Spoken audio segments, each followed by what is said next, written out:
আসসালামাইকুম, আমি মোহাম্মদ জুয়েল আহমেদ। এখন একটি কারখানায় আছি। যে কারখানায় দেখতে পাচ্ছেন একটি অনেক পুরাতন একটি মেশিন ওনারা সেকেন্ড হ্যান্ড হিসাবে কিনে আনছে, কিন্তু এই মেশিনটি কোনো কাজ করতে পারছে না ওনারা। এই মেশিনটি একবারে অচল হিসাবে ওনারা কিনে নিয়ে এসেছে।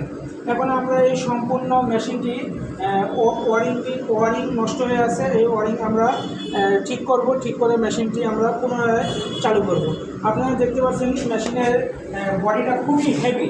ম্যাক্সিমাম এই মেশিনটি 10-12 বছর আগে কেউ কিনে নিয়ে এসে ওনারা আর চালাতে পারেনি, তারপরে কারণ ওনারা সেকেন্ড হিসেবে কিনে নিয়েছে। ইনশাল্লাহ এখন আমরা এই মেশিনটি সম্পূর্ণভাবে সার্ভিস করে পুনরায় এই মেশিনটিকে আমরা সচল করব। ইনশাল্লাহ এটা আমরা সাকসেস হব। আজ দীর্ঘ 2 দিন ধরে এই মেশিনটি আমরা কাজ করতেছি। কাজ করতে করতে এখন আমরা সাকসেস হয়েছি। মেশিনটি আমি এখন দিচ্ছি এখন এই মেশিনে কোথাও প্রবলেম নেই।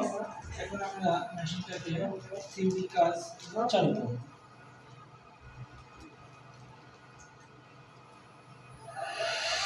আপনারা দেখতে পাচ্ছেন মেশিনটি অলরেডি চালু হয়ে গেছে।